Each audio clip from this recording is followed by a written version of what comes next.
Alright. We got basically the same thing except with a 3 this time. We got 1 plus 4, 3.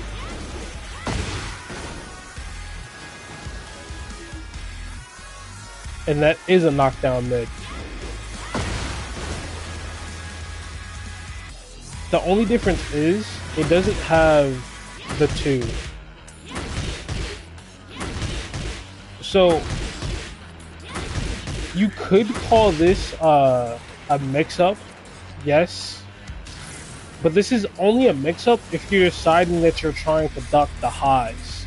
If you're fully committed, and I mean fully committed, to just blocking the highs and then waiting for the mix-up at the end, whether it be from like 1 plus 4 to down 4 or 1 plus 4 to 4, you can, if you're just willing to deal with that mix-up alone, there's no reason to engage with this.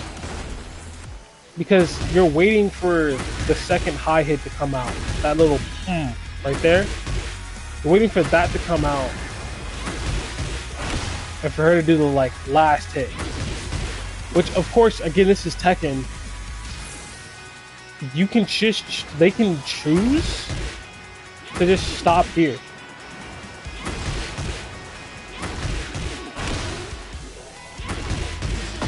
Right? They don't have to do the full strength. They can just choose to stop when they're ahead. Remember, it's basically all safe. All of it is safe. Except for the low. So here, if you can visually recognize the animation and go, I have to wait. If not, because like if she's doing this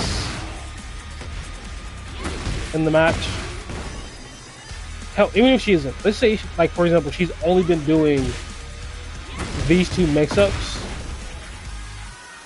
and you started saying, fucking, I'm just gonna keep blocking low for it almost every time. Or I'm gonna wait till she's coming through and I'm gonna block low and just see. She could just do this. It's a hard knockdown, right? She gets her damage. And let's say she only hits the mid part of it. That's like 20 something damage, 22 damage. It's not even that big of an amount of damage, but the knockdown resets the OP. You know what I mean? So really, it almost feels like it's supposed to be a mix-up between this and a mix-up between this, but it's not, because you can always just wait. You can always just pull back. The true reason that this exists is just to stop those who are trying to duck. Like duck under the highs and launch. Right? And then of course you have a cancel for mind games. This is this is safe on block as well. So you like it's just funny. Something that I want to see is that this move here, it's 30 frames of startup, so I think it's interruptible. Yeah. This is interruptible if she's trying to do just 1 plus 4, 3 in order to have a safe like mid that launches. I mean, not launches, but like knocks down. But if she does the regular version, right? If she does the 1 plus 2, I mean the 1 plus 4, 2, you get hit. Right? And there's nothing you can do about it.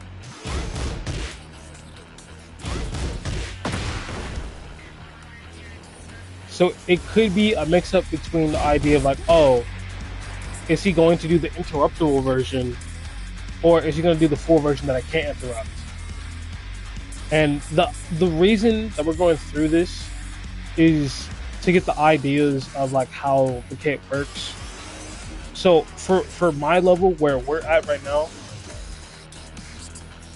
they're probably not even gonna do that sort of mix up of like, oh, am I going to do the interruptible version now, or am I gonna do the one that like like the one that you can't interrupt?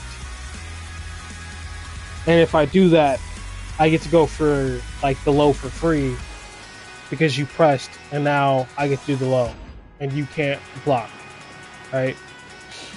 Or do I get to like, you know, or am I just gonna do the safe one on mid?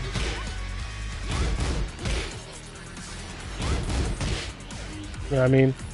The thing is, I also don't consider this a mix up. And I know it sounds weird because I'm the one who used the word mix up in the first place. It's a mind game, is more accurately to describe it. But the reason I don't care about this is because it doesn't force you to do anything. It doesn't make you think about something, right?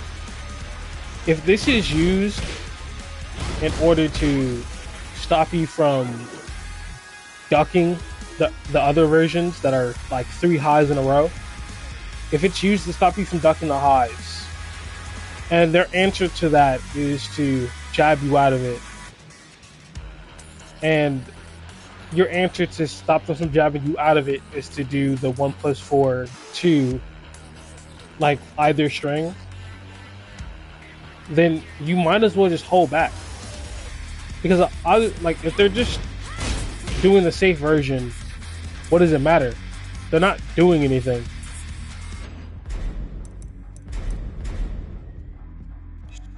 I'm not sure if that makes sense to you, but like they're not hurting you by doing it. In fact, sure, it has a little bit of chip, and I bet there's probably someone out there who's like really good at the game who has a combo to use it that does hella chip, right? Something like that. Does hella chip. You can charge it up to +6 on block, right? You're like, oh, I want to interrupt it, and that's the mind game because once they're +6, they can do whatever they want. And then they like once they're charged up, they get their buff. So now that I know it gives the buff actually, and you become +6, I understand. Now that they have the buff, let me show again. Fully charged. Why does it not give the buff?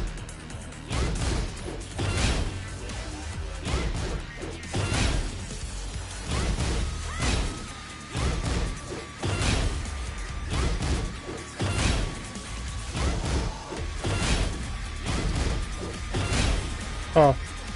I'm not sure how he got the buff in the first place. Doesn't matter to me. Don't care anymore.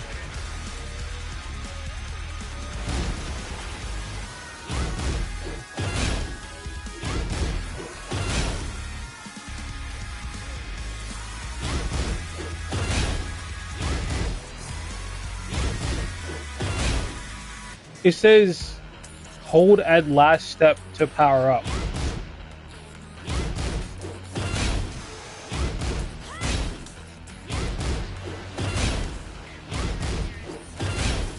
Well, I guess that's what I'm doing, but it is really. I don't know. I don't know.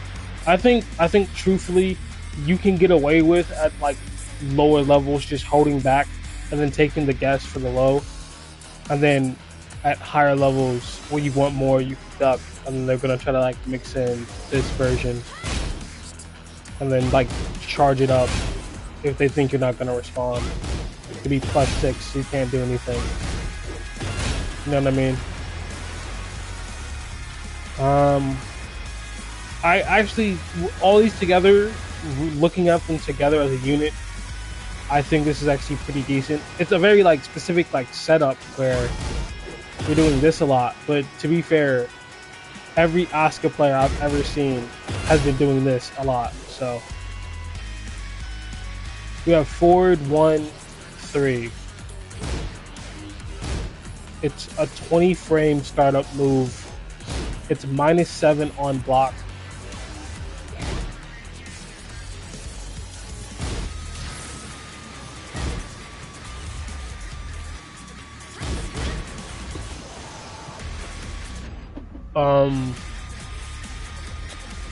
Yeah, this is a move. This is a thing. It's 20 frames of startup. I'm not sure why,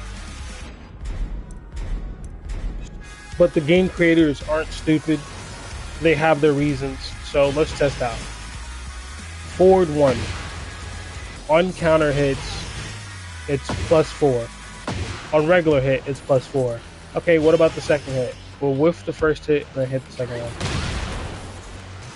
It knocks him down, but leaves you +14, so you can, I don't know, do this maybe for free. +14 is an insane number. What is it like normally? It's +6 on normal hits, which again does guarantee this if they try to press, because they would need a 9-frame move to interrupt.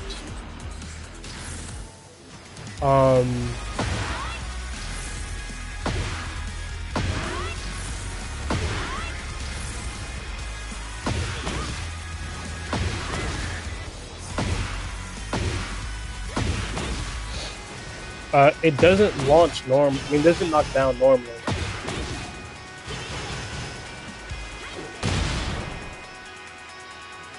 There's such a weird animation for him to be knocked down for so long and then to immediately come back up. Like,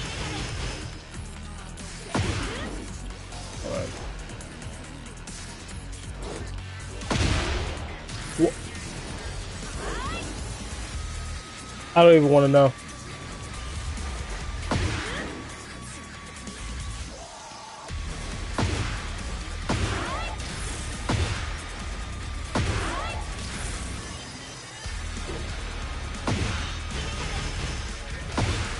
I don't know. It's a mid to a mid.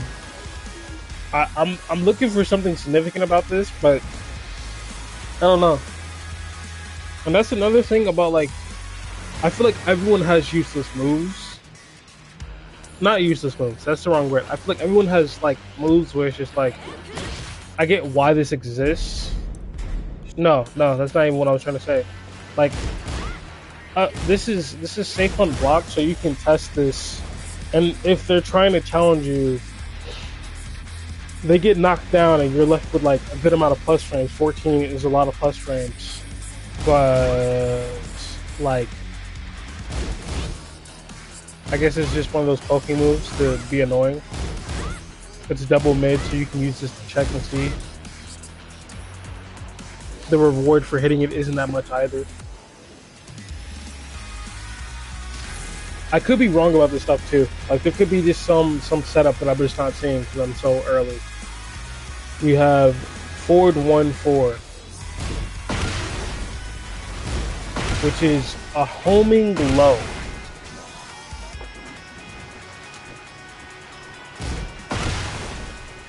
Leaves you +24 on hits. You can cancel it, which is perfect. I think this is the cancellation that I was looking for. The reason this is perfect is because it knocks you down.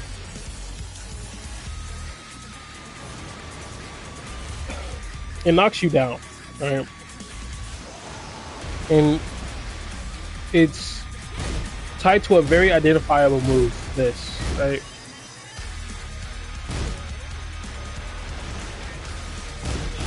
It has a mix-up, so in their brain, they're gonna go, okay, I gotta guess here. Is he gonna do the safe mid that doesn't do a lot of damage? Or is he gonna do the low that does do a lot of damage and knocks me down? Right? And of course, you can be like, alright, I'm gonna choose the low because if I block it, he most likely dies. But what happens when you crouch low to block it and he fakes you out? Right?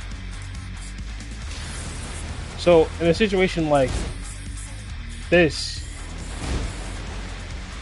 you know, you get a like Raw Rising, and I'm trying to find a good Raw Rising. Does she not have any good Raw Risings? Oh, okay, there we go. She has a like her Raw Rising 3 is a launcher at 18 frames. So if we're being honest,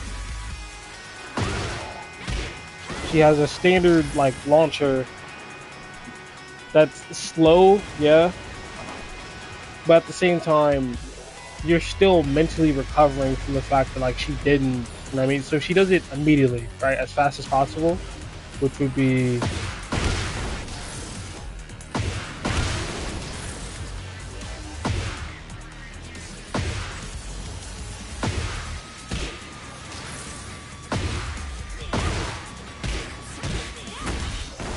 you know what I mean?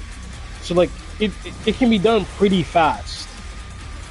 So if you're not prepared for the cancel, you essentially just get hit. So if you're the type of person like, okay, I'm gonna block the low, now it's my punish. If you're still stuck in that mind of like this is my punish time, right? It's my turn to like get damage in, you're just gonna get hit by this launcher and go flying. On top of that, on top of just like the fake out potential of an annoying low that tracks you so you have to block it, there's the aspects, I mean, besides the annoying low that you have to block because it tracks side to side, so you know what I mean, you have to deal with it. It also, being a mix-up, is just pure irritation. Because this, even if this doesn't actually do anything, it feels like it does. It feels like, oh, you guessed correctly. Now you're fucking with my mental. Like, what do you? You know what I mean? It feels like you're being outplayed or you're being bum rushed sometimes.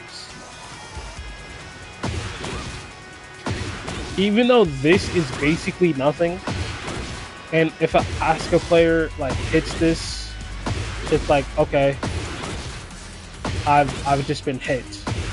Like, how much damage does it do?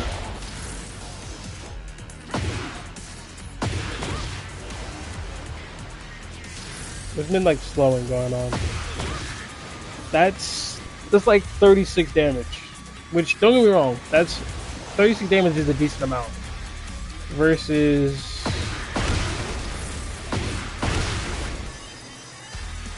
like 46.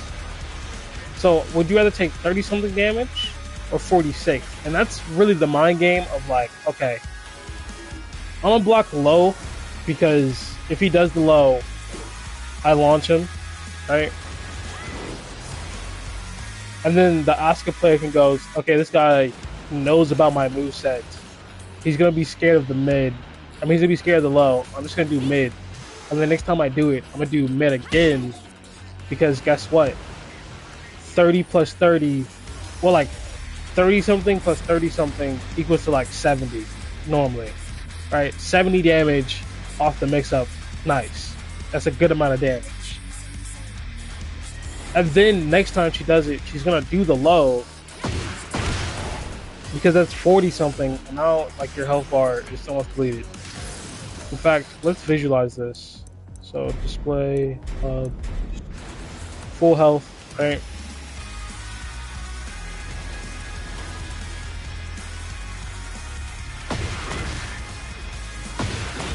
Look how much damage that is. Just for it hitting. if you hit this, it's actually so much damage. So much damage.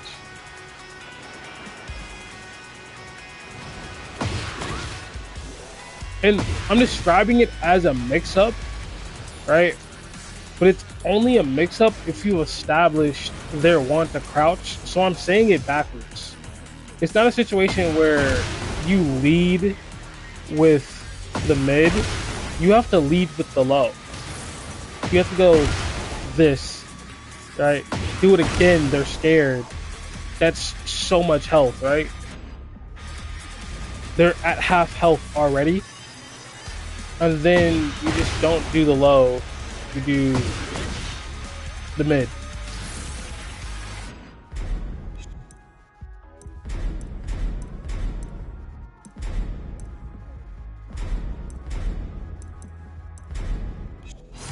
So what we're gonna do is we're gonna have him block the first hit and then get hit by the second.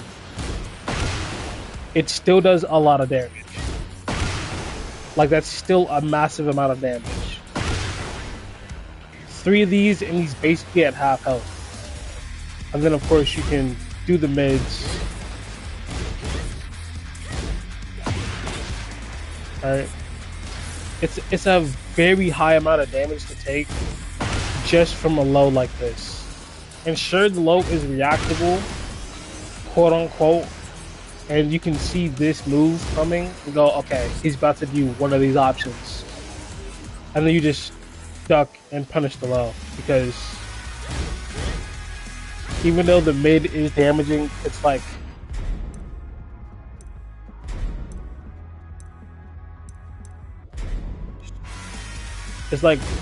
are you really scared of that? I mean, but and the thing is, the difference is it looks scary because it's counter hitting because I have it on punish. But aside from the move itself, just purely based on the damage, it's not really that scary.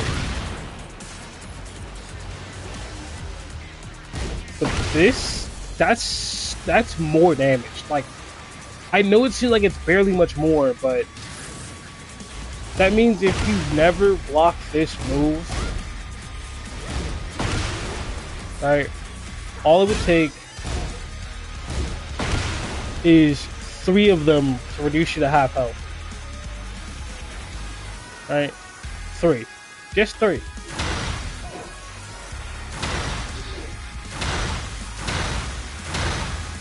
Just 3. And you're at half health. I personally enjoy this. In fact, you don't have to use you don't even have to use the high mid one.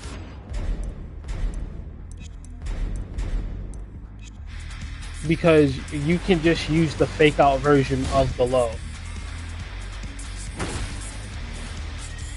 You can. If you use the high mid one, right, you would want to do it for the plus 14. But this one with the fake out, they duck. You get like your punish, or you get to like launch them, you know. Alright, depending on like whether or not they like to press. And you can use these to figure out like which one he's gonna like duck. If he's gonna duck or like, you know what I mean? Because it's safe on block. You can be like, oh, do you know the duck?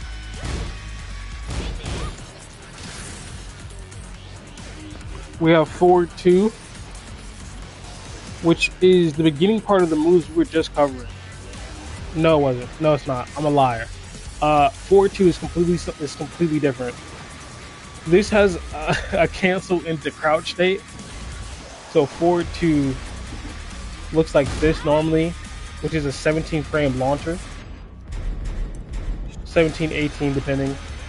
So launches at 17 frames. It's her standing launcher.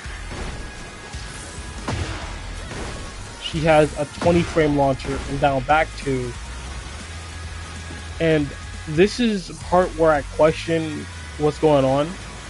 But then I remember down forward 2 is also a launcher. Has, I don't want to say, it has okay range. Like, you take a good step forward when you do it. Like, it's actually nice range. I'm gonna stop lying. It's big, nice range. But the other two, like 4-2, is so much range.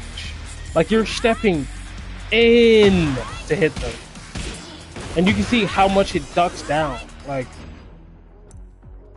you see how low her head is? If you can even see that. Photo mode? Perfect. Oh yeah, this is perfect. Look how low her head is.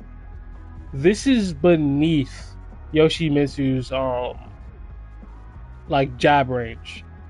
Now that I think about it, why don't YouTubers do this more? Like, we have a perfectly good photo mode to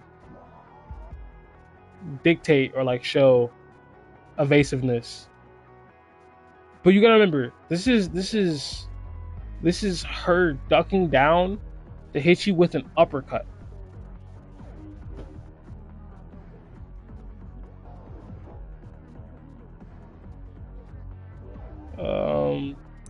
How do we quit? Go. All right, to launch. This is 17 frames because of how far it steps in, how evasive it is. Right? And then you can cancel it instead of actually launching someone into a crouch. So you can do funny things like that. And I wonder if someone's actually done that, bro.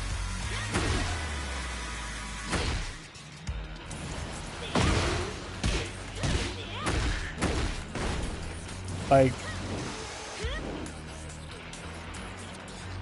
I like this move.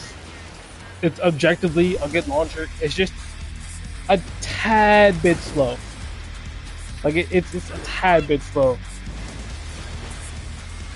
And even it being quote unquote slow, it's from the perspective that launchers are normally 15 frames, but she still has a launcher while in her standing state at 15, so she's perfectly fine. The only question is, what is it like on block? It's death. You miss this, you die. Like, this is meant to be like a hard call out. They're gonna go at a high, and you launch them for it. If you mess up, you're gone. You have down forward 2 as your safe 15 frame like launcher. You know, this is your safe 15 frame launcher. You can use this to check all day. All right, it's a mid. You have down back 2, which is 20 frames, but is way safer of a launcher. Right? It's slower, has less evasion, and is also safer. You won't get launched for doing this. It does enter crouching stance, so you can like evade highs when you do this. It ducks back a little. So like, for example, if you want to test it, you can use it that sort of way instead of like, and you would probably just use this as a way of like, am I wrong? No. You know what I mean? Like, am I wrong? Am I wrong? At least that way, you know, you have something that if you do get blocked and someone doesn't take the bait, you don't just die for it. They're both evasive. It's just that one is slower than the other. Like, you can never punish... You can't punish almost anything with this because the amount of things that are negative 20 on block from standing states are very few. I think the only time that I've seen that so far is with the Bears, and the Bears are just ridiculously negative on everything. The Bears are negative to the point that you know someone was in there just typing out numbers. They were just like, yeah, we'll make this 27 negative on block for some reason, when 20 would have sufficed. Like 27 is almost like unblockable territory. Like 20, I think I've seen 28 frame or 29 frame like negative windows. I could be wrong, but that's a larger window than certain unblockables. Like it's kind of hilarious, I'm not gonna lie. We have 4-2, but during hit you press 1.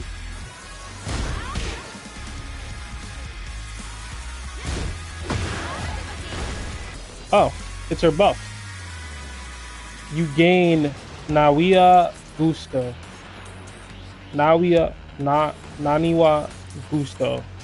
Okay, we're just gonna call this shit Gusto because that's way easier.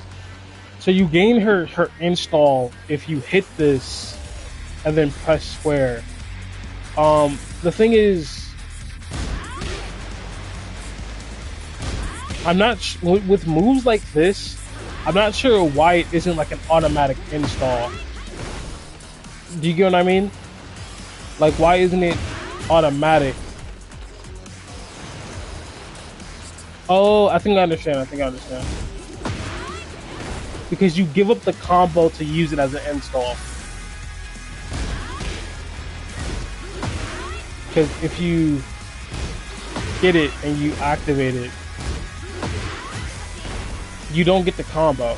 Unless there's a cancel I don't know about. You know what I mean?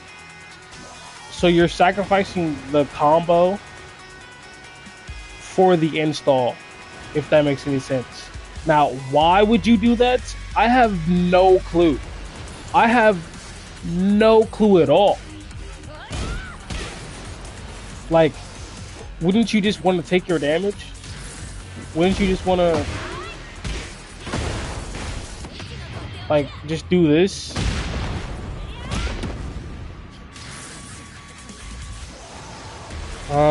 We have forward 3, and it says you can cancel. You can just cancel it. So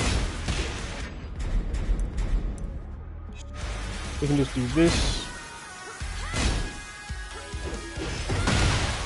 So if you just hold it forward, it becomes an unblockable. At 70 frames. This is so long that I have interrupted Azucena, not Azucena's. I have interrupted Asuka's trying to do this. I'll see them spin, go, nah, that's not for me, bruh. That's just not my thing. Alright, I'm not into all that spinning. And I'm able to interrupt them off a reaction alone. Anyone who's intermediate, see you do this, they're cooking you. You can, I'm pretty sure, you can hawk me this on reaction. Alright. And the fact that it's a spin and unblockable is nice and all, because it covers a lot of distance. So you can be back here and hit it. But at the same time, if I see you start to spin all the way over here, I'm just gonna back up. Like, I'm not gonna like deal with that. You know what I mean? You would have to preemptively do it. Of course, you don't have to do the full charge. You can cancel it early to be +5, but it's gonna be a guaranteed 52 frames if you charge it at all to be +5 or +6. The regular version is just 30 frames, which is still very slow.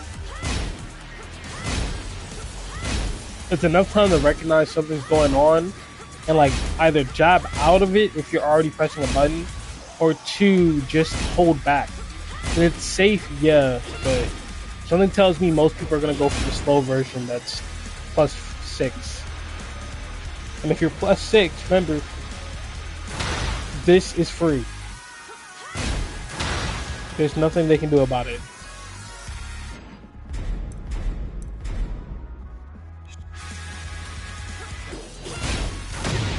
Nothing they can do.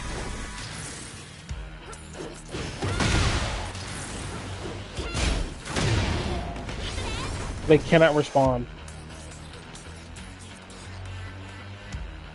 The fact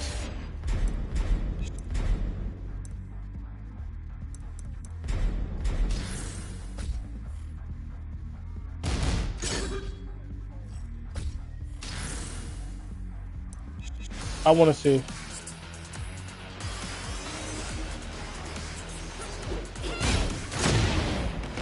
Nope, you can't even flash out of it.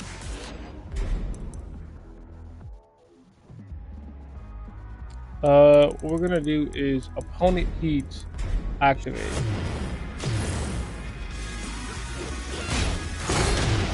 Nope. Even with the buffed up version, not even buffed up, that's actually the wrong way to say it. Even with the non-nerfed hitbox, right? Because the no sword stance or the glowing like sword version is the regular schmegular flash, right? Even with that, it doesn't work. You just you can hear the sound go off, meaning it happens. It's just too fast, so it doesn't work there. So you have to like either wait a little bit or like I'm not sure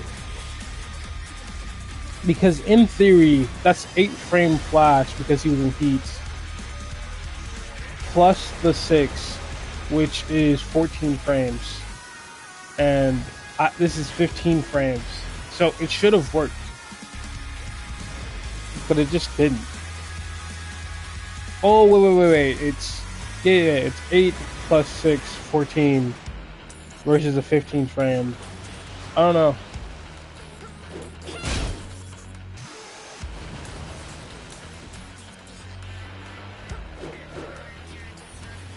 You can cancel the move, which is nice because you can like spin in someone's face and they're going to throw out a punch or something. So you can, right?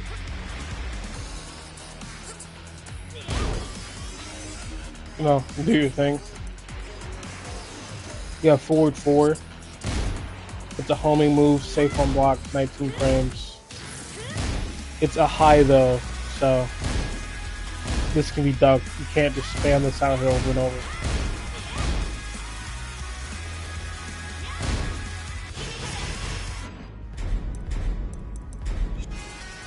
On regular hits, it's a knockdown. On counter hits, it's a knockdown.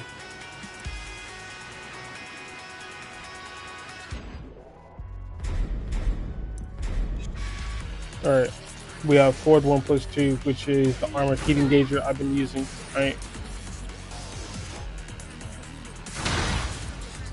It says you gain Gusto on heat activation, which is of course nice because that's your power up. And even without knowing what your power up does, it's just gonna make moves stronger. The same way that like, you know, Snake Eyes is for Brian. So you're just gonna want to be in your install all the time, most likely. Again, this is a 15 frame armored heat engager that's high, so it's safe on block. It's fucking ridiculous, yes. Do I think some characters probably need it? Maybe, but at the same time, it's almost like, are we sure this needs to be here? And the thing is, I haven't been playing the game long enough to have fully developed opinions on the subject matter. Alright? It's the same reason that when people say like Yoshimitsu is too much, I'll go, okay, I'm willing to listen, and depending on the things they say, then I'll like stick around to the conversation. It's the same thing for this, where it's a high, yes, but this is 15 frames, so unreactable. And that 15 frames is pretty fast too. So it's a 15 frame, extremely fast move, right? So I'm not gonna duck this on reaction. That's just not happening. So it being a high doesn't matter. It's just throw the high out of your brain. If you're already ducking, then sure, or if you expect it to come out, then fine, but you're not like manually ducking this. So this is gonna be mainly used for just spamming out there because it's fast enough, and frame traps. And since it covers so much room, you can just space out and like do that. On top of that, armored, it's armored, right? So you don't have to do it at a safe time. You just have to do it when you know they're going to attack, and you can space it that they're gonna be like, oh, I'm safe here, and you get to throw this out, and immediately you're in their face. You're on top of them, and like, oh, that has to be, you know, unsafe, so let me jab. Well, guess what? You can right? You give up your turn, but if they do a move that's unsafe or they do something that like is punishable, it's your turn again immediately because you get to punish them, right? Not only that, not only is it an armored, far-reaching move that's super fast, it's a heat engager, meaning if I hit this on someone, I'm plus 17, they get mixed, right? I get a mix-up, and if they guess wrong in the mix-up, then obviously they die. You know the story. But beyond it being a heat engager, that means you can heat dash. So, alright. I don't know why my controller feels so delayed. Alright. That means even if you get the heat engager, right? Like you activate heat with it. Right, let's say you pretend you activated heat, right? You can do a bunch of damage, waiting for the timer to get low. And then at the very smallest time, when there's barely anything left, you can just dash out for another mix-up, which is something that happens with every single character can do this, obviously, right? But something tells me it's going to be almost egregious with this character. Something tells me that like there's gonna be a setup specific to this where it's like, oh, I just want to die when I'm facing this character. I could be, of course, wrong. That could just be everyone. But something about a character having a high safe armored heat engager just says this character is either really bad and they needed something to balance it out, or this character is really bland and they needed something to make you go, oh, I want to play that character. So, normally with those characters that are like bland and or boring, right, or like just needed help with identity, they have gimmicks that's supposed to be like, oh, look at me. And then once those gimmicks are found out, like, the person loses.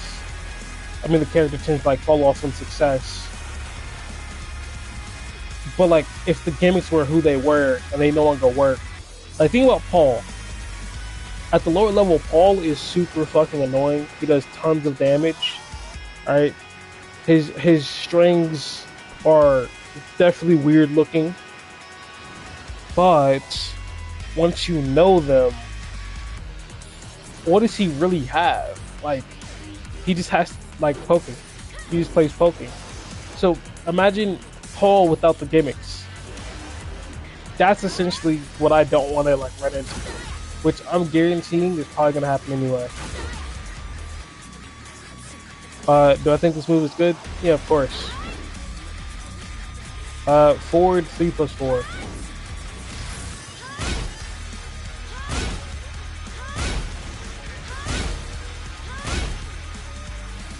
It's a 29 frame kick that's a mid, leaves you -1 on block. So it's completely safe, of course. It says on hit, you gain Gusto automatically. It has very good range. So you can be back here and almost hit them. So if they do an attack, that brings them forward. So about here, you can hit them. Right? It does a decent amount of damage.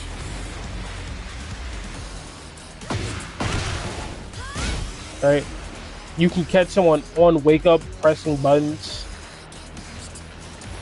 Like it's not gonna lie, this move may be slow, but with the right setup you can catch someone off guard and activate Gusto for free. It being 29 frames, you're just gonna have to place this one correctly. I'm not gonna lie to you. We got forward 2, 3.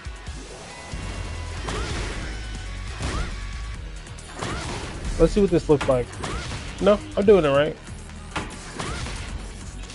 It says this has a punch parry effect. I'm not sure what that means. This is 24 frames. It's a high, so it can be ducked. It's 0 on block though. So you can actually pull out high jumps. You know what I mean? So it's another safe move that you can't spam because it's a high. And in a situation where you would want to use this, it has a punch parry effect, it says. Even though it's slow as hell, that means if you were to do a frame trap, get some advantage for whatever you're doing, like someone's about to get back up, you can just like throw this out and stop them. But you have to have the right setup for it. So I'm assuming a punch parry means if they jab, it, you know, parries the punch. The demo doesn't show the parry effect. I'm trying to think of a situation where I have enough advantage to use a 23 frame move.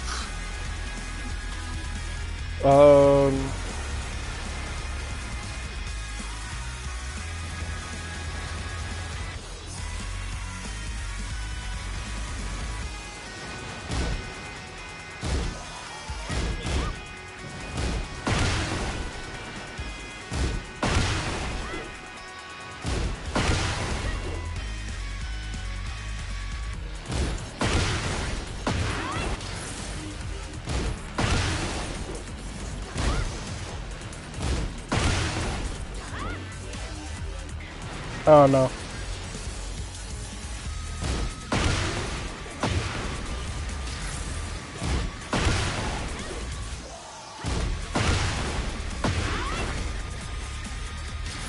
Well, I'm moving on. We have down forward 1, 2. 13 frames. Not bad. This is what like mini down forward ones are. 13 frames. It's -3 on block, so completely safe. Has a follow-up, so the 2 part is it's negative, right? But it's just as negative as the first part, so it doesn't really matter. It's safe, you can check and follow this. What does it look like on hits?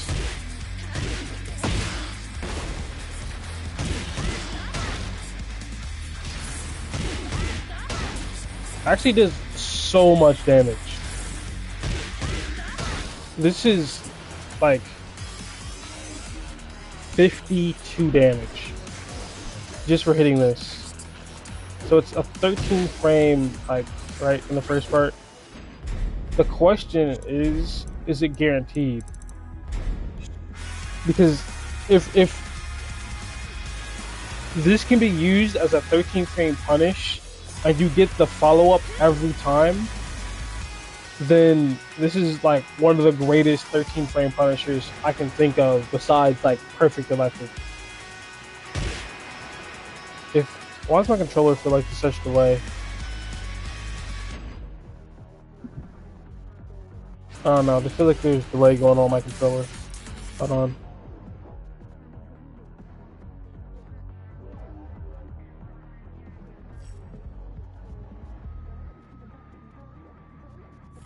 Just had to make sure everything was cool. Alright. So no, it's not that's so bad. No. So it's not guaranteed on regular hit, but on counter hit, it is. In fact, it seems to do even more damage.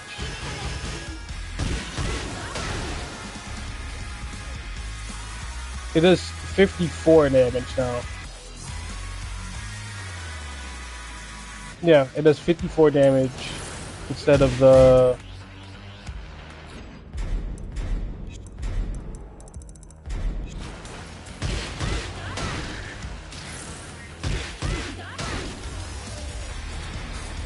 Huh. 52 damage. So it does 2 more damage. Which, hey, this is just a lot. I'm not gonna lie to you. The question is, stand block, punish.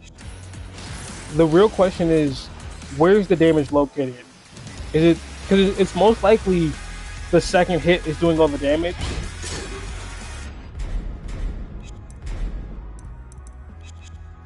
So if we can, so it doesn't come out actually. So you can hit confirm this.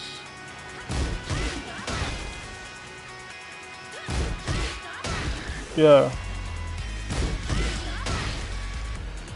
And if they like try to disrespect it, you know, you catch them and throw them to the ground, which is a very big amount of damage. Now, of course, it does less damage because you didn't hit the first part, but it's still a crazy amount.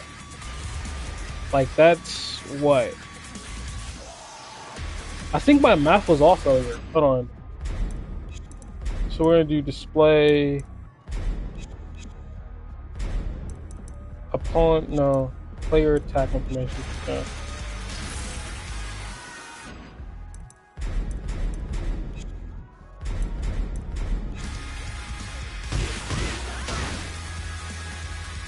So it's 41 damage just for the throw part alone.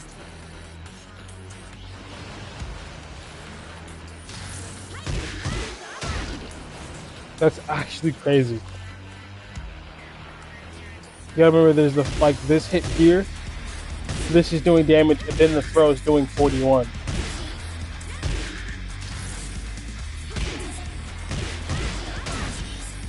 Oh yeah, that's real nice. That's real nice. It's 0 on grab. Like it's 0 advantage. So when you hit it, nothing happens, which is kind of hilarious. So that means you can immediately go for another one.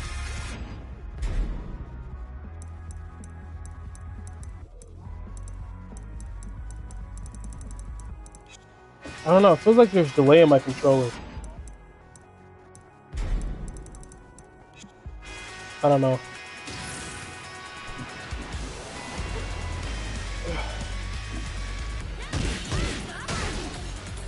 This is a nice move.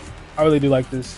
You know how much damage that is, bro? That's like 50 something damage off of a simple move. And of course it isn't like guaranteed even on counter hit.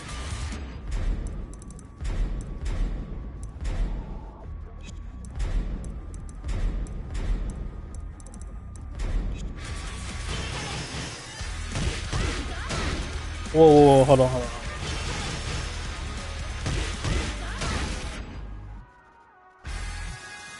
It might be guaranteed.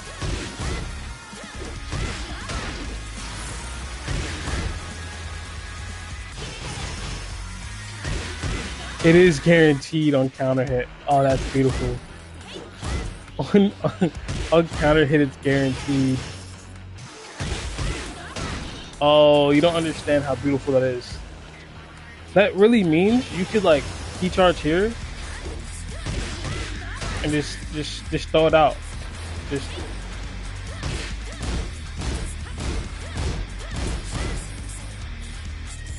and since it's 13 on startup, this is actually the perfect like frame trap button.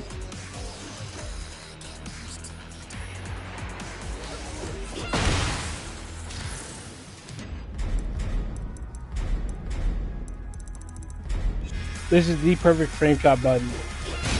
You're +6, meaning what are they gonna do? Alright. To be fair, if you're +6, your last choice is probably gonna be like down forward 1. Even though it's a very solid choice. Because you have like, I don't know, +6, you have a 20 frame launcher. You know what I mean? But that just means so like let's say they're responding with a jab, so 16 frame is the fastest response.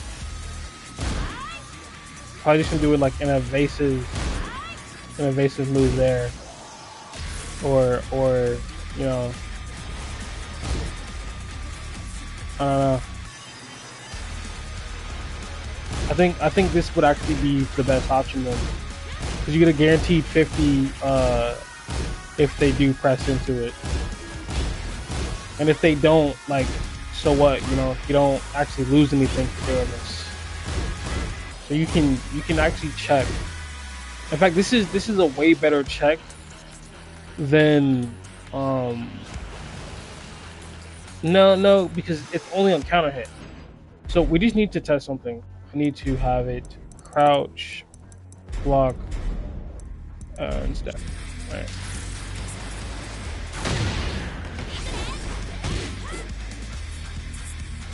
The second hit is a high. The second hit is a high. I forgot about that. So this is duckable. That's beautiful. And since it doesn't jail you into like the second combo, meaning if they're holding down and I'm running up on them, they're just gonna duck it.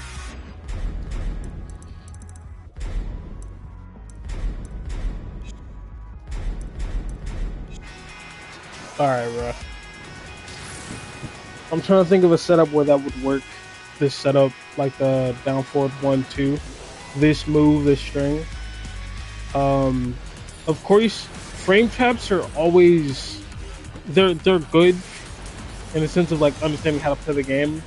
But at the end of the day, it's up to your opponent of like, are they going to press?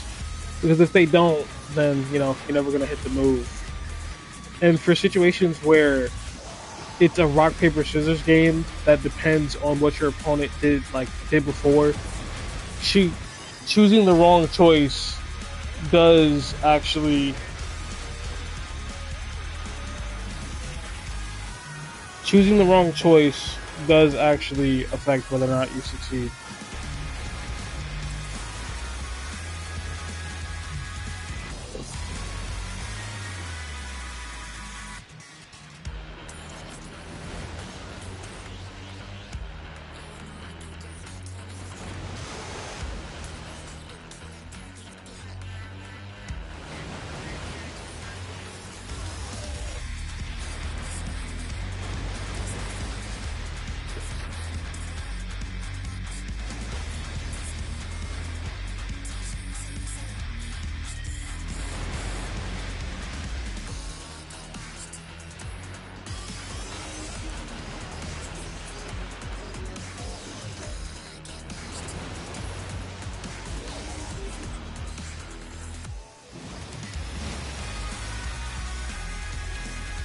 Give me a moment.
Alright, let's wrap this up.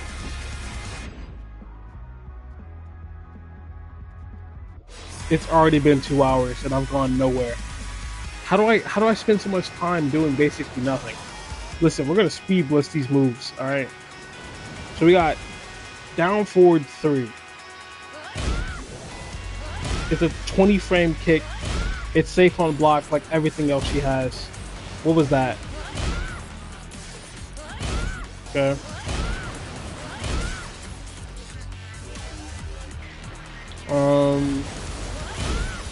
Of course it's a mid. It has decent range. Like it takes a step forward to like do the move. On hits, it's a kickback. So I guess you could use this as your option for, you know, coming in, but at the same time, wouldn't you want to use a launcher? Like if you're gonna do a heat engager and then you could do this unsafe one, or you can do a heat engager into this, right? Because that also launches and it's safe on block. It's just slow. I think slow enough for them to interrupt you. So you can go for the immediate fast launcher, but then again, I'm pretty sure, yeah. So you can't use your 15 frame launcher on the croucher because down forward 2 never launches crouchers. Alright. On counter hit, it launches. But if they're just crouching, like they're just guarding the wrong area, it doesn't launch. So you can't use down forward 2, and down back 2 is just slow. So they probably can just dick jab you out of it before you can do it. Alright, let's say like they're here, right? You're coming in, you're about to do the move, they do something. I mean,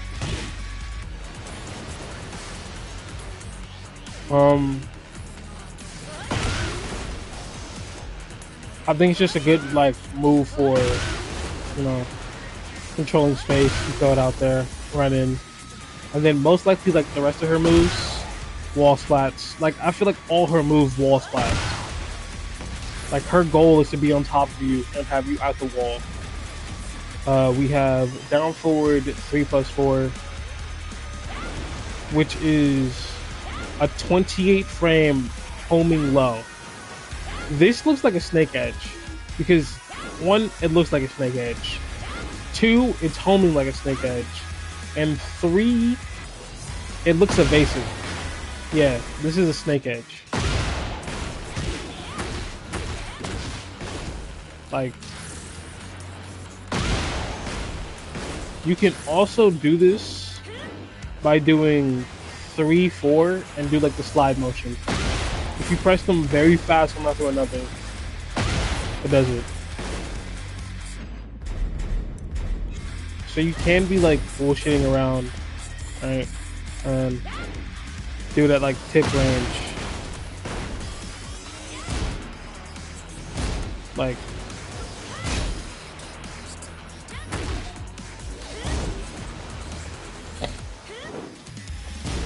I don't know. I don't remember enough of the moves to like remember which is the safe options.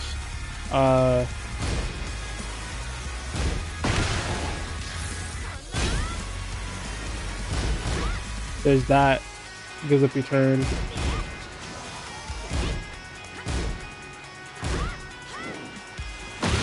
Yeah, 28 frames is very slow.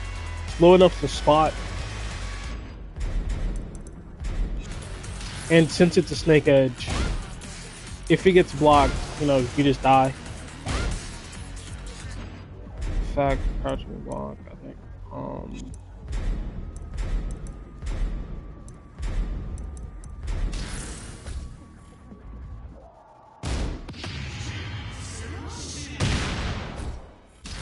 I'm pretty sure that since it's that negative, you can get rage dart for it. Yeah. So anything, I shouldn't say anything. Rage Arch takes 20 frames. So since this is 26, it's enough time for him to stand up and immediately Rage Arch. In fact, you can crouch and Rage Arch. So in a situation like this, getting your Snake Edge blocked means death, and it's slow enough that anyone who's trained like themselves to like recognize the animation can block it. Hell, there's times where I don't even recognize the animation, and I can be like, "Oh, I'm getting Snake Edge." I'm not fast enough because I wasn't looking out for it, and I haven't trained myself to block Snake Edges yet, which sounds crazy to say, but I'm of like the type of player where I'm willing to eat a bunch of lows. I don't care. Lows don't kill me, so I'm just gonna ignore them. And when I see someone about to do like a low sweep, my brain goes, "Oh, we should block that," and I begin to block low, but it's too late. Like Lily, I don't have her specific animation for it memorized. Brian's the only one that I have like in my head. So there's Brian Snake Edge, there's Dragon Ball Snake Edge, those type of things. I have those memorized, but I mean I don't have those memorized, but I should. I should have those down. You can actually cancel this Snake Edge. Like, this is good. You know what I mean? Like you can see if they react to it and fake them out with it while still being evasive, because you're ducking under those highs, right? And most importantly, if someone is reacting to it, you can, of course, fake them out and immediately go for what you want. You know what I mean? We have down 2, which is just another heat engager. It's an 18 frame heat engager.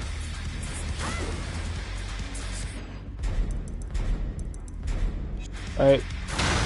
It's mid.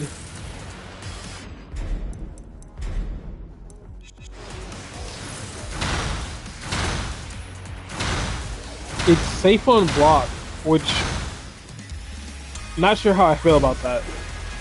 I don't actually, for the most part, heat engagers and armored attacks are unsafe on block. It's a way of balancing them out since they give you so much advantage on hit. This is just safe. It's 18 frames, so being +6 means they would have to use a 12 frame move to stop you. It's I don't know. It's not one of those moves where it's just like, oh yeah, this is overbearing. Or at least I haven't have enough experience with Asuka's to know. But it does have good range, so you can whiff punish with this, like backdash, backdash, backdash, backdash. You know, it's not as bad as this, where it's like comes in very fast. Like,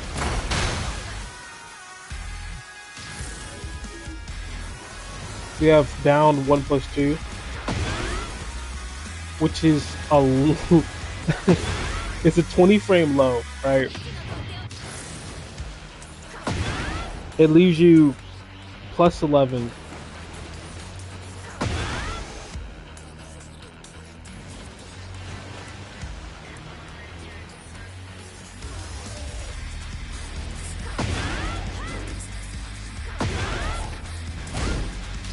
It leaves you +11, right?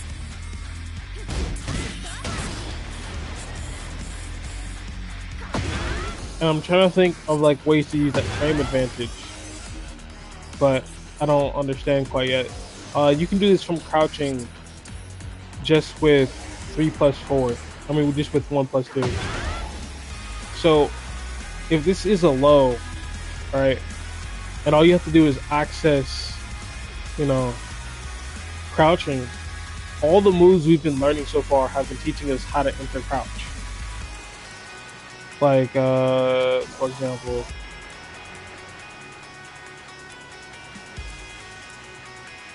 yeah, like this move here. Like, Demon Slayer is a free way to enter crouch. The way you stop this, right, this forward 2, is by stand blocking. So we can be back here, and we can just be threatening this, right, whiffing on purpose, get into range, and then we just don't do it. And then hit him with the low. It would look like that. Right? So you can be evasive, use it kind of like a crouch dash, just to get in their face. You know, I've never been hit by this from an Asuka. You wanna know why? Because they're just spamming shit like this, and I'm losing to it because I don't know the matchup.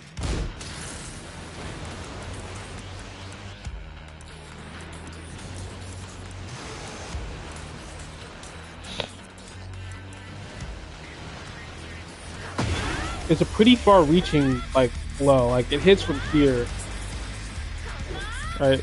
Oh, it actually doesn't. So is it like jab range? Is the distance? Yeah. At jab range, it hits, and it's high crushing as well. The question is, what happens on counter hit? Pretty much nothing else. It just does the same thing that normally happens. It's 22 damage exactly. It's nothing to laugh at, and it does make it that like anytime she's crouching, you want to like block low, right? So there's this thing with Yoshimitsu where he has the unblockable sweep, right? The way you do with the unblockable sweep is by like hop kicking. So that's not the example I want to use. We're gonna use the regular sweep, the regular Yoshimitsu sweep.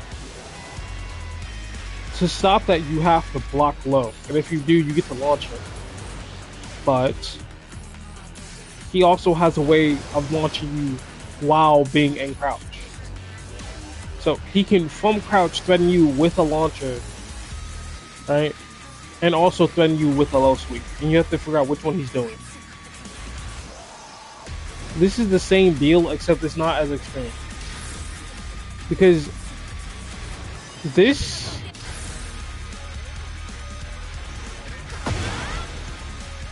doesn't do as much damage because it doesn't lead you to like a mini combo. The sweep actually sweeps them, tornadoes them, and you get like 50 damage. This doesn't have any counter hit utility, so you don't get 50 damage off of it. You don't get, you know, a little mini combo to threaten them. You could, while you're down here, do some like janky stuff, I don't know. But really, if they see you do this and they're annoyed enough and they're like, okay, I'm tired of this guy doing it, and the one time that they crouch, you do Raw Rising 1 and you launch them, they're never gonna crouch again. They're not gonna crouch because they know that if you crouch, you die. And the thing is, if they block this once, they launch you and you die.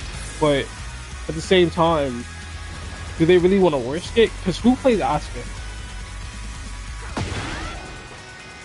Like, one, if they don't know the matchup knowledge, they may not punish you properly.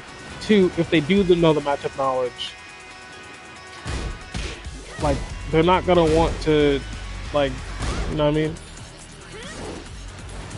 Like, you get to threaten them. Do that over and over.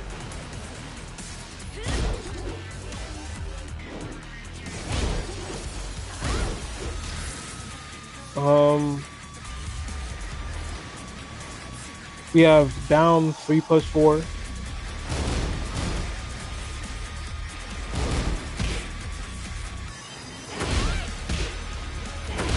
Which is a 14 frame startup move that, let's see.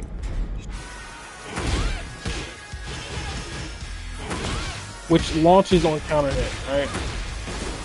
Which I think is good, right? Having a counter hit launcher is always nice, but it's tied to a 14 frame move, meaning you can indeed just throw this out there and frame trap, right? The fact that it has to counter hit for it to do it is one thing, but it's also safe on block.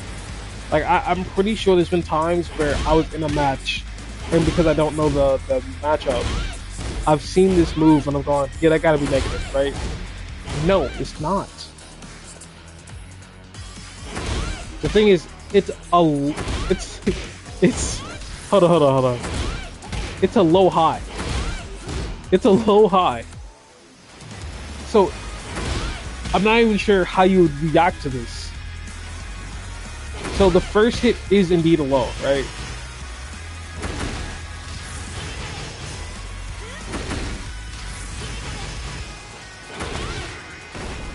It's a low counter hit launcher.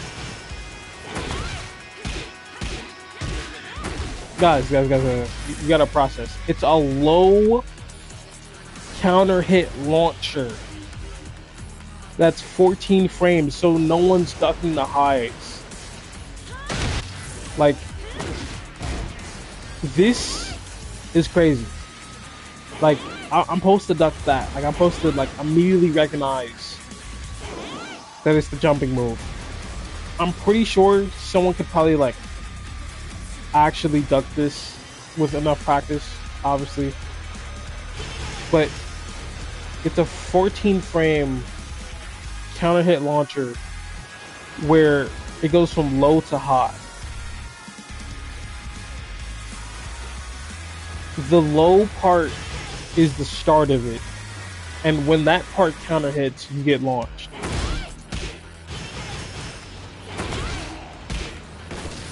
Or let's see, I'm gonna have them crouching but not walking. Yeah. So most likely what happens is that the low causes you to get hit by the high, because you get stunned enough for the high to hit, right? Meaning, I just have to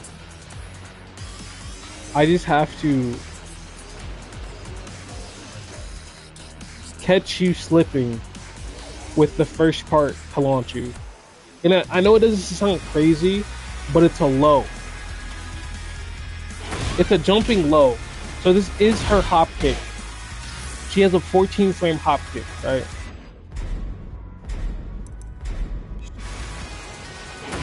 That's safe on block. Normal hop kicks are minus 13 and they're 15 frames. So already her hop kick is better than most people's. And I'm calling it a hop kick because she's hopping, like her hop knee or hop kick, whatever you want to call it. It's 14 frames and safe on block, which is just hilarious to me. So really, what this means, right, is that if you're key charged, this kills. Like, they die. You can pull off some really, like, crazy key charge bullshit with that. And the reason I'm calling it bullshit is because, one, if you're going to introduce a low that launches you, you should make it later in the string. Secondly, this move is so fast that, like, consistently ducking the high portion is hard because you have to visually confirm she's doing this move. Right? You have to, like, visually confirm. Like, let's see, we're gonna do standing block, crouch block. It jails you. You can't duck it in time. Like, you just can't. There's just not enough time.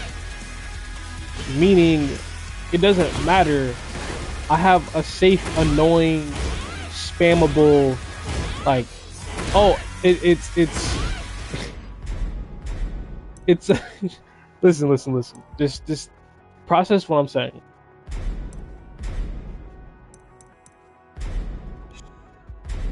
Oh yeah, this game is like flagging right now.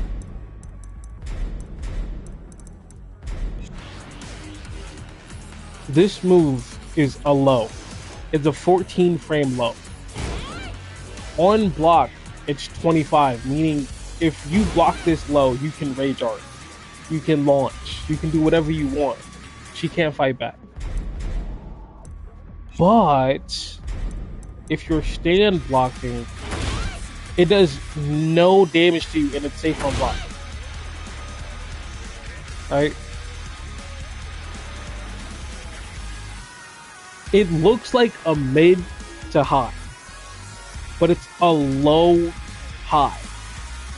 The damage it does isn't insane because of the fact that it's a low high that's 14 frames, but it does make someone like, oh, what's going on? How is he hitting me? How am I taking damage? Right? Is that a low? What's going on? And they're kind of confused by it. This is almost unavoidable damage because of how fast this is. And if someone's spamming this, of course, there's counterplay. And it does so little damage that if someone does it here and there, it doesn't matter. But that's not the point. It's a counter hit low. Meaning, someone, if you're doing something you're not supposed to, even though theoretically you're safe, I could just catch you slipping with a fast counter hit launcher. And since it's 14 frames on a low, and you're going to be stand blocking, I can condition you into a situation where you think it's safe to press as any normal counter hit launcher.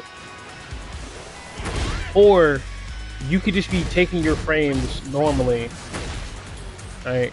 And then you see this, and you're just like, oh, okay.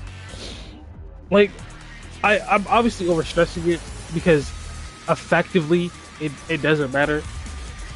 But something in the pit of my stomach sees this and goes, that's not right. Like, there's probably some crazy shit out there. In fact, key charge setup with this is already insane. Because most people, if they don't understand that this is hits low first, it essentially means that you can key charge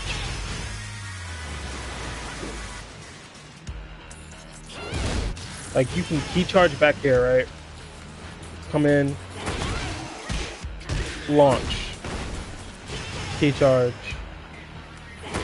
launch. In fact, they're key charging and launching from like starting distance. Of course you can't block, but like a simple dash in and they're dead, right? It's I said simple, but it's not. I just can't wrap my brain around a 14 frame low that on counter hit launches you. So for reference, it's 14 frames, meaning to beat a 10 frame jab, all you need is to be what, +5 on advantage. We've already covered a situation where, actually no we didn't, but if all you need is +5 and the other person can be threatened with a counter hit launcher, that's a low. And the thing is, I don't know why I'm obsessing over the low, because it doesn't matter if it's a low, now that I realize. It doesn't matter that it's a low because they're pressing anyway. So it wouldn't matter if it was like this move, or it was this move, or like, you know, it was this move. If it's a counter hit, you know, they're being launched regardless. I just know that there's probably something crazy out there involving like key charge setup. fact, maybe you like do a combo, let them hit the wall, key charge, go into this. You know what I mean?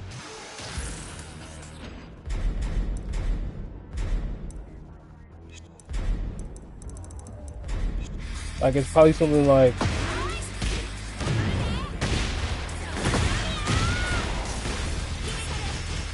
nah, nothing like that.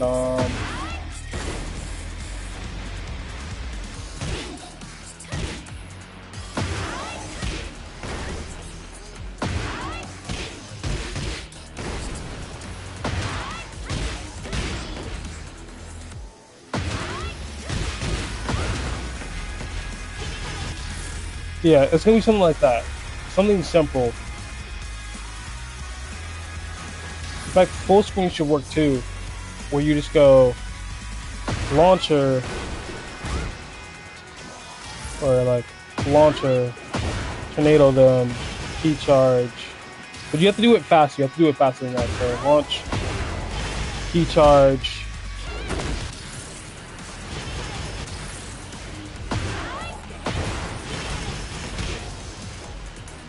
Wait.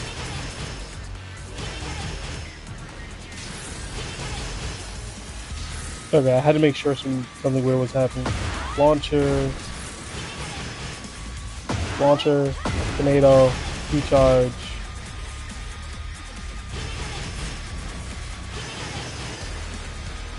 It keeps doing weird shit, bro.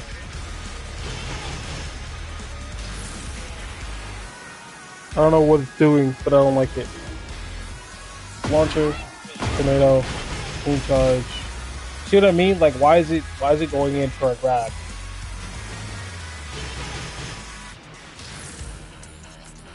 How far is it? Hits from there, so I just have to get close. So, launcher, tornado, key charge.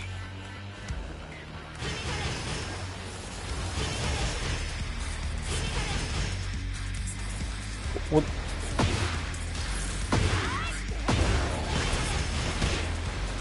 Oh, okay, bro.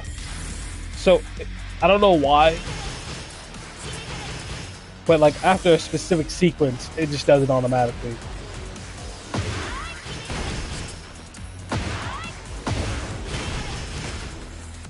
No, it doesn't. I don't know what's going on.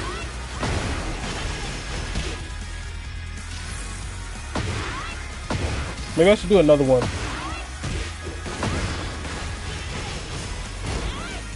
Alright. Actually, I should just have him stand block. So we just group.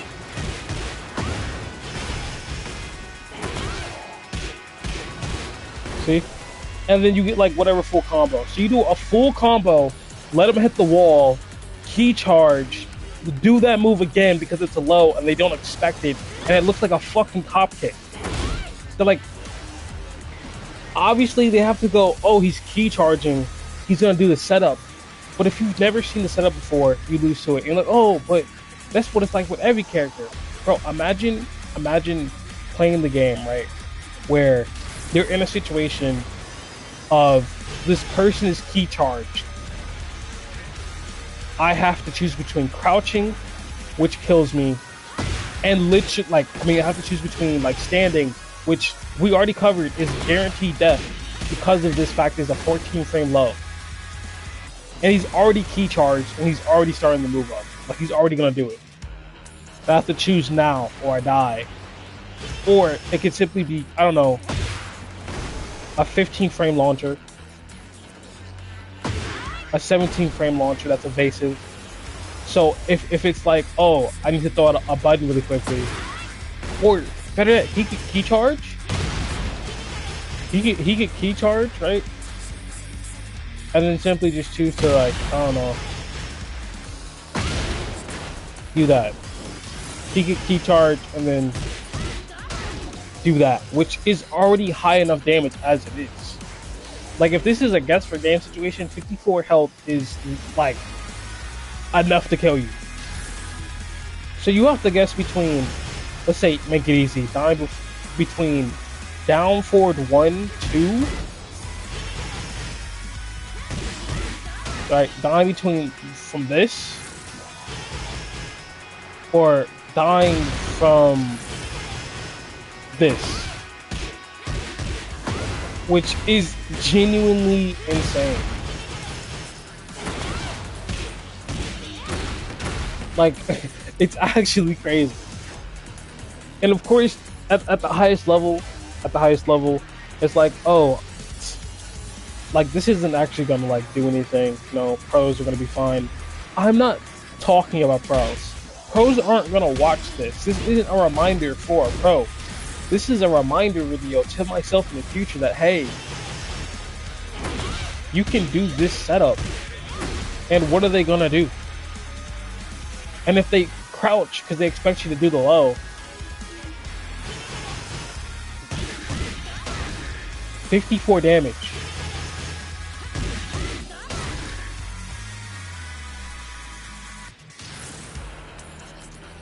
And if you're like, oh, I don't know which one he's gonna do, you have plenty of safe options.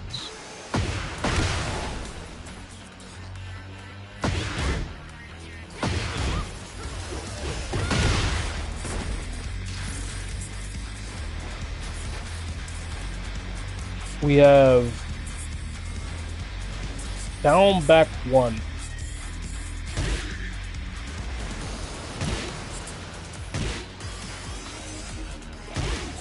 It's 14 frames.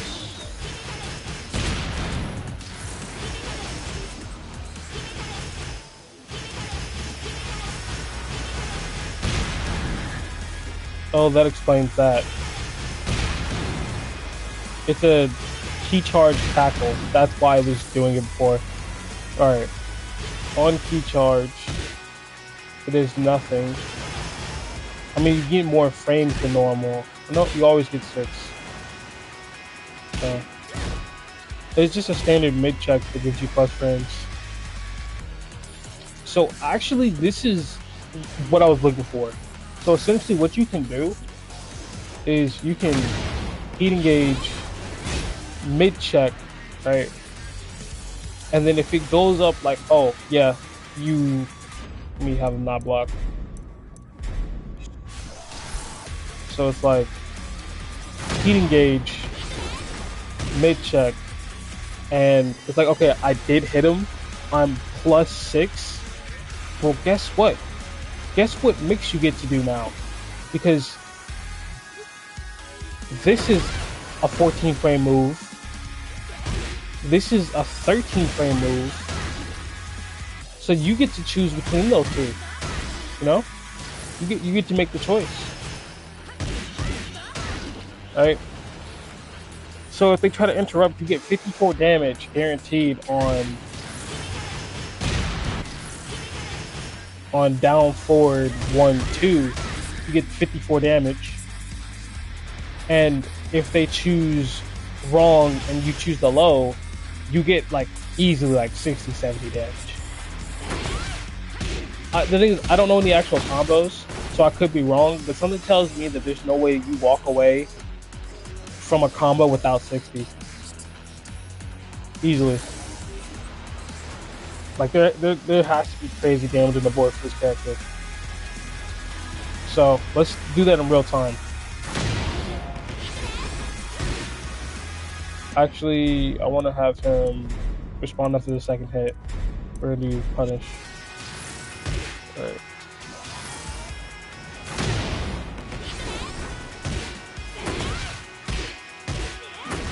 See? That's half health. Because he decided to respond. And of course you can be like, whoa, just don't respond. Just don't respond. Just don't press buttons. Okay, let's say we go for the let's say we go for like the kick, the low kick. It's safe. Oh, my bad. We need to make him block. It's safe on block. Down forward 1-2 is also safe on block. So that guy who was like, yeah, she's the weakest in the game, he could be correct. She could be the weakest in the game, but she also has crazy tools.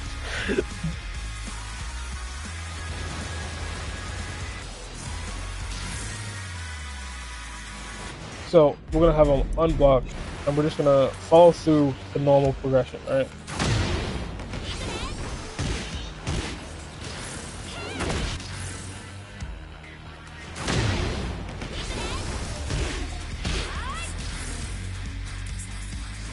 Bruh. My leg itch. That's what I'm letting it on. Right? That's half health off of a single heat engager. No. Beat that. It's half health off of a single heat engager.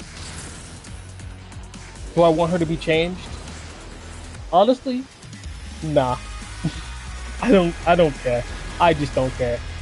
I think if she truly was a problem, she'd be showing up in tournaments. I think if she truly was a problem, there'd be tons of hate mail. I think if she truly was a problem, there would literally be people be like, "Oh, yeah, delete her from the game." The thing is, I know these things do exist, but it's not like the mass majority of people. And in truth, even though these are quote unquote like mix-ups of like mid and low, it's like in truth, I've never seen an Azuka or yeah, an Asuka do any of these things. Not to me. Right?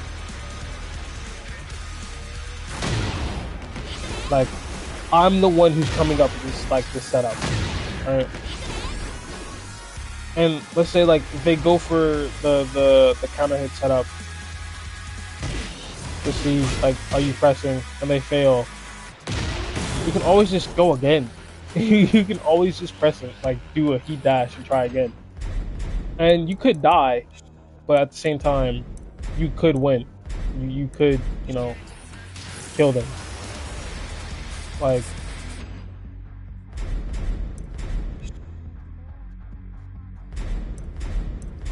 for example, just do a heat dash, down back one, down 14, right? Blah, blah, half health, heat dash, down back one, heat dash, down back one,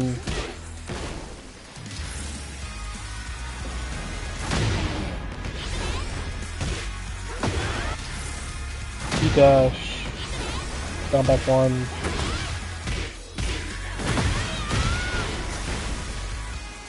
Like, I'm trying to get it down properly, but I'm having a hard time.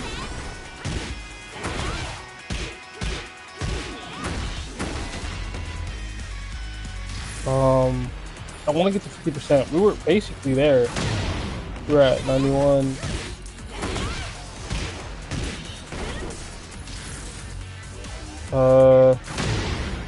Heat dash, down back one.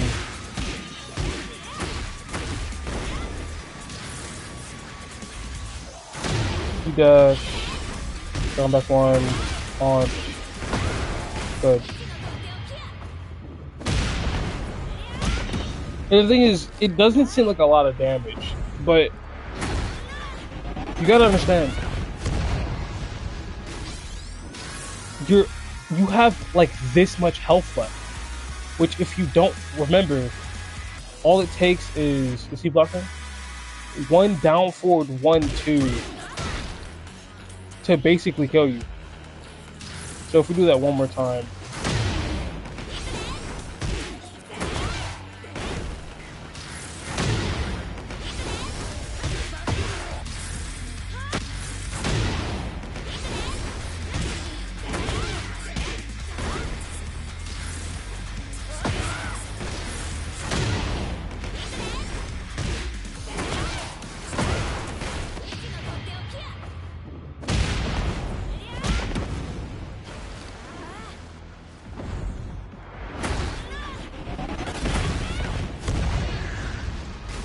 Right, and then do key charge, down forward 2. 8 health. So you have to poke 8 health to kill. You have to poke 8 health to kill. There you go. or one sweep. So really, you can do right one sweep, one combo that carries, right?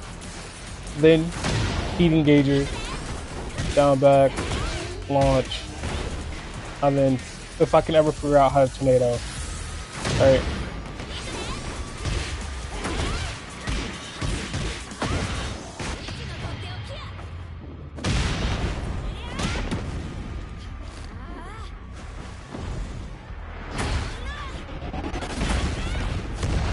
Right. About more than half health off that. I still have heat. I still have heat, man. And then you just do your combo. In fact, you do it on guard, and then you apply a mix-up. Using the information you gathered from like the first couple of rounds you fought to figure out whether or not, hey, is this person gonna live or not? This here, this setup alone of, hey, these moves all counter hit launch you. She has so many safe moves. Makes me more interested in her. And I know it sounds crazy. I mean, I know it sounds cheesy, but like, I'm gonna be honest. I'm just gonna say it. It's because she has cheese. Like this shit here. This is cheese. This is cheese. You're not responding to that. Like you're not seeing that coming. I'm just gonna keep doing mids all game, and then when I eventually do get the chance to launch you, like let's say I do apply a frame trap, right? I'm +6, and I know you're gonna press. Then I launch you, and then once I launch you, I key charge, and then I launch you, and then when you're getting up from Oki, you know, I just do my like mids, my good mids, you know. I do my good mids. And if I think you're gonna press, I have a 13 frame no you don't button. So if you're doing something slower than 13 frames, guess what? No, you're not. Because you're gonna eat 50 damage. 54 damage. Like, what you're not processing is 2 counter hits of this, and you're past half health. 3 counter hits of this, and you're dead. You're basically dead. And someone's like, oh, yeah, 18's plenty of health to fight on. No, it's not. No, it's not. This isn't even a guess for game. This isn't even a guess for game, bro. This isn't even like a mix up. This is like one health sweep you didn't block. This is one low. See? Like 16 damage. That move does 16 damage. I could just do this twice. I could just dab. Like, I can crouch. You know what I mean? Just do a super evasive move, get in, do a kick. Super evasive move, get in, kick.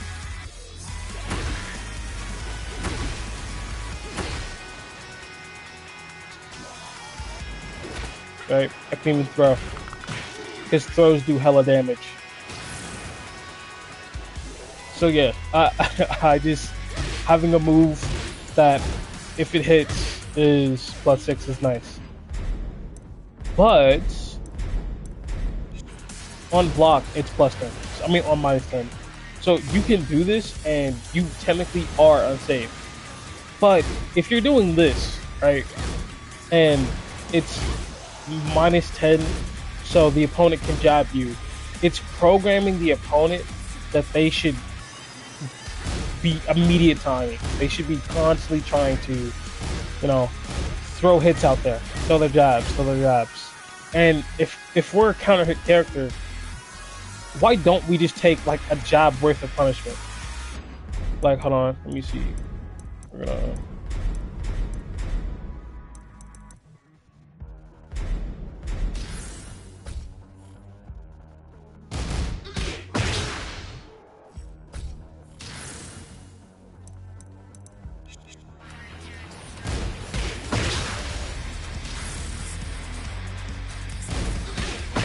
That's the amount of damage you're taking from Yoshi. All right, you're sacrificing that much health, and obviously some more in the long run. Like you're gonna be sacrificing a bunch of health. I'm not gonna lie to you. A bunch of health in the long run from doing that over and over to essentially just hit him with the boop. And then you're just gonna catch him lacking one of these days. You're just gonna, and then you're gonna have it. Obviously, confirming this hit into immediate advantage is tough, but you still have like other tools. You have Hell Sweep. You have crouch cancels. Right, you have stuff like that, which kind of hit throw, which is massively like I don't even think we've gotten to this move yet, so I'm spoiling it for him.